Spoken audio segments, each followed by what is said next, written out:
اچھا جی، ایک نیا مسئلہ پیدا ہو گیا. کہا گیا تھا یہ جو جنزی ہے، یہ جو ینگ جنریشن ہے، پوری دنیا میں بہت انٹیلیجنٹ ہے، ان کے پاس سوشل میڈیا آ گیا، ان کے پاس انفارمیشن آ گئی ہے، یہ بڑے ذہین ہے. مگر جو لیٹسٹ انفارمیشن آئی ہے، جو ریسرچ ہوئی ہے خاص طور پہ امریکہ میں، جو نیورولوجسٹوں کو نے کی ہے، ان کا کہنا ہے کہ 100 ایئرس میں اس سے زیادہ آئی کیو لو نہیں ہوا. پہلے ہمیشہ اس طرح ہوا ہے کہ ہر آنے والی جنریشن پہلی جنریشن سے زیادہ آئی کیو میں بہتر تھی، ذہین تھی، زیادہ انٹیلیجنس تھی، انفارمیشن بڑھ رہی تھی. اب اس میں جو بیماری نکلی ہے، مسئلہ نکلا ہے، وہ بڑا عجیب و غریب نکلا ہے. وہ یہ نکلا ہے کہ جنزی، جن کو ہم بولتے ہیں جی کہ یہ کہتے ہیں جی کہ اٹس اوور، یہ بہت ذہین ہے، بڑے سمجھدار ہو گئے ہیں، اب یہ نظام بدل دیں گے، یہ کر دیں گے، وہ کر دیں گے. تو جو ریسرچ ہوئی ہے وہ یہ ہوا ہے کہ ان کی جو آئی کیو کم ہونے سے ان کے اندر جو چیزیں کمی آ رہی ہیں فیصلہ سازی. یہ فیصلہ کرنے میں اتنے الرٹ نہیں ہے. جو اس سے پہلی جنریشن تھی ان کی جو ڈیسیژن میکنگ تھی ان سے بہتر تھی. پھر آگے کہ مردم شناسی، ایک پنجابی اردو میں ایک لفظ ہے کہ آپ لوگوں کو پہچانتے ہیں، ان کا رویہ کیسا ہے، ان کے جذبات کیسے ہیں، کیسے لوگ ہیں، اس میں یہ پور ہیں، یہ لوگوں کو ریڈ کرنے میں کمزور ہیں، لوگوں کو پہچان نہیں سکتے. اور اسی طرح پرابلم سالونگ نہیں ہے، پریشر میں آتے ہیں تو زیادہ پریشر لے لیتے ہیں، اسٹریس میں سے نکلنا نہیں آتا. تو یہ جو ساری چیزوں کے پیچھے جو ریسرچ ہے وہ بڑی انٹرسٹنگ اور وہ سمجھنا بڑا ضروری ہے، خاص طور پہ نوجوانوں کو اور ان کے پیرنٹس کو. وہ یہ ہے کہ ان کی ایک ایکسپرٹ ہی آ گئی ہے، ڈیجیٹل ماہر ہی ہو گئے ہیں.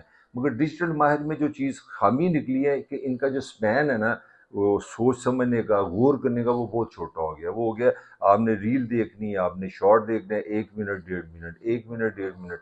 تو 1 1.5 منٹ میں آپ میں ڈیپتھ نہیں آ رہی، آپ چیزوں کو پورے ان کے کانٹیکس میں نہیں دیکھنے کے قابل ہے. آپ جلدی جلدی میننگس نکالتے ہیں، جلدی جلدی بھول جاتے ہیں. اس کا یہ ایک افیکٹ یہ رہا ہے کہ جو ماہرین کہہ رہے ہیں کہ جو پاکستان کا ایک پلان ہے 40 لاکھ لوگوں کو جاب دینی ہے. تو جو کچھ ماہرینوں نے یہ کویشچن ریز کیا کہ یہ جو صلاحیتیں ہیں اس جنریشن میں جو سوشل میڈیا سے پیدا ہو رہی ہے، کیا یہ پاکستان کی جی ڈی پی میں اضافہ کر سکے گی؟ کیا یہ کریٹیو ہوں گے؟ کیا یہ ہارڈ ورکر ہوں گے؟ کیا یہ پیپل مینج کریں گے؟ جب یہ مل جل کے کام کریں گے، ایک دوسرے کو برداشت کریں گے؟ تو کافی نیگیٹیوٹی آ رہی ہے. تو یہ جنزی کے لیے میں سمجھتا ہوں، پاکستان کے لیے، ہمارے اس معاشرے کے لیے ایک بہت بڑا چیلنج بنتا جا رہا ہے کہ یہ جو شارٹ میموری ہے، چھوٹی چھوٹی میموری ہے، چھوٹی چھوٹی چیزوں سے دنیا کے سارے مسئلے حل کر لینے. 1 منٹ میں دیکھ کے آپ نے ورڈ پالیٹکس سمجھ لی، 1 منٹ میں آپ نے امیر بننے کا طریقہ سیکھ لیا، 1 منٹ میں آپ نے محبت کرنی سیکھ لی، 1 منٹ میں اداس ہونا سیکھ لیا، 1 منٹ میں آپ محبوبہ بن گئے، 1 منٹ میں آپ نے وہ ویلنٹائن ڈے منا لیا، 1 منٹ میں آپ نے کامیڈی کر لی. تو 1 منٹ دنیا 1 منٹ نہیں ہے. تو دنیا کی ریئلٹی میں آنے کے لیے، آئی کیو انٹیلیجنس کے لیے، بہتر فیصلہ کرنے کے لیے، پروڈکٹیو ہونے کے لیے، اکنامک ایکٹیویٹی میں شامل ہونے کے لیے آپ کو ان ڈیپتھ آنا ہوگا. اور اس میں جو چیز ریکمینڈ کی گئی ہے، جو بہت زیادہ وہ کی گئی ہے کہ ریڈنگ ہیبٹس جو ہے وہ بہت ضروری ہے. اگر آپ ریڈنگ ہیبٹس کریں گے، آپ کی جو دماغی فیکلٹی، آپ کی انٹیلیجنس ہے، وہ اس سے بڑھتی ہے. سوشل میڈیا اینٹی ڈیولپمنٹ ہے.